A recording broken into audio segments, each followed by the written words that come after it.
Salut, c'est Trado, je suis content de vous retrouver pour la mise à jour de la préparation de la semaine de trading sur Bitcoin, sur Ethereum, sur Euro-Dollar et Pétrole Brent. Je vous retrouve juste après ça.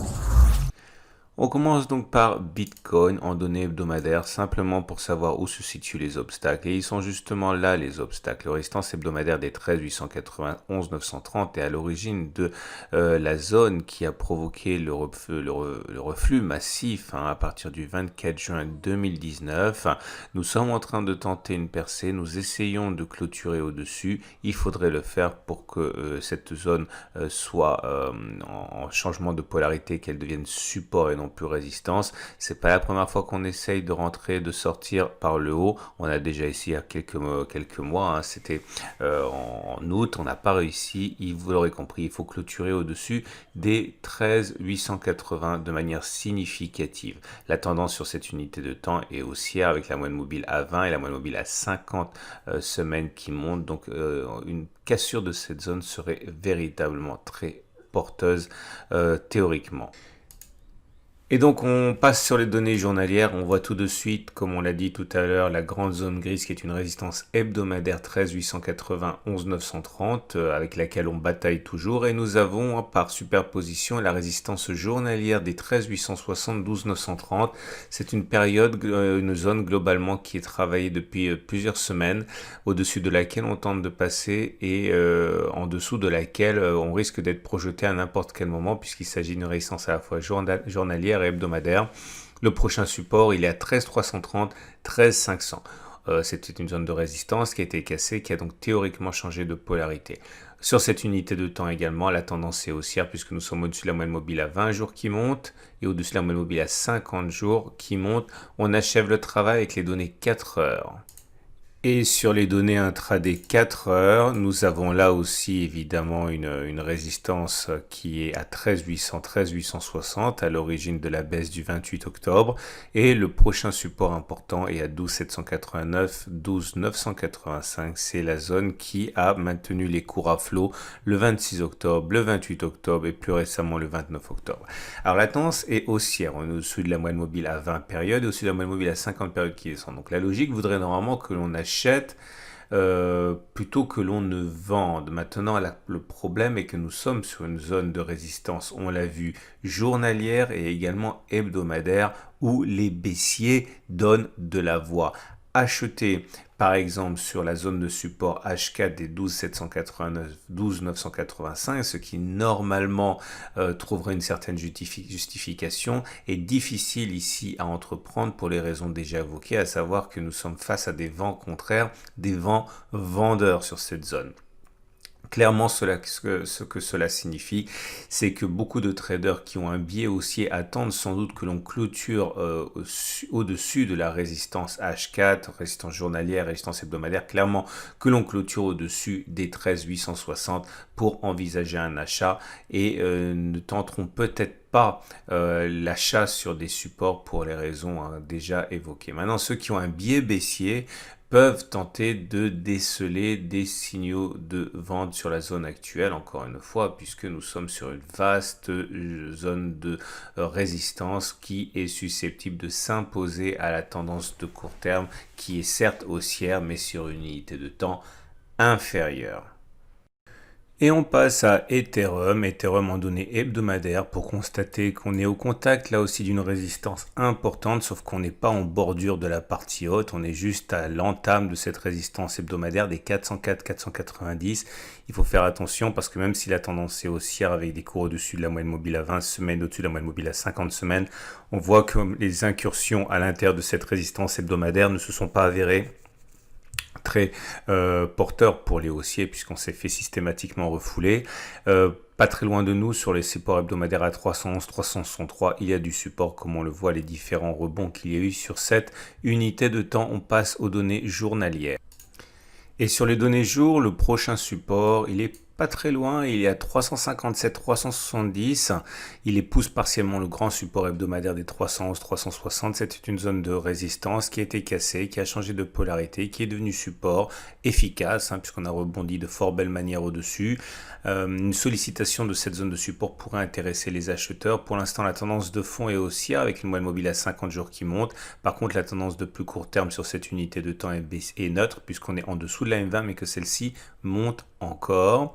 On passe tout de suite aux données 4 heures. Et sur les données H4, la situation est plus confuse. Nous sommes pour l'instant en tendance de fond neutre, puisque nous sommes au-dessus de la M50 qui descend. Et en tendance de plus court terme, la tendance générale est neutre aussi, parce que la M20 descend, mais on est au-dessus. Bref, il n'y a pas de tendance, et ça rend les choses d'autant plus compliquées pour le trading sur cette unité de temps, puisque on a bien un support ici H4 à 374,79, et on a bien une résistance H4 à 418,422, mais les traders qui généralement aiment bien trader dans le sens de la tendance peuvent difficilement spéculer à la baisse en cas de cassure du support, parce qu'on se retrouverait nez à nez avec des supports qui existent sur l'unité de temps supérieure, pas plus qu'ils peuvent acheter facilement la cassure de la résistance des H4 418-422, car on se retrouverait au contact d'une autre résistance bien plus impressionnante, celle des 404-490.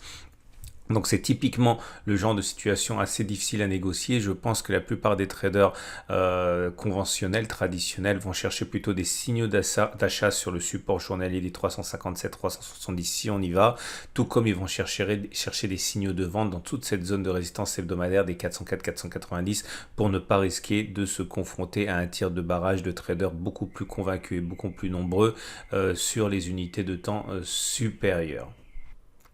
On passe à l'euro-dollar en données hebdomadaires pour commencer. Vous pouvez le voir, le support hebdomadaire le plus important à court terme, enfin le plus proche de nous, il y a 1,1349, 1,1500, zone de résistance qui a déjà joué plusieurs fois et qui a été cassée, qui a donc théoriquement changé de polarité pour devenir support. Et la résistance hebdomadaire la plus proche de nous est à 1,1905, 1,2012, qui est ici, qui a parfaitement joué son rôle de rempart bloquant l'ascension de l'euro-dollar. On regarde ce qui se passe sur les données journalières.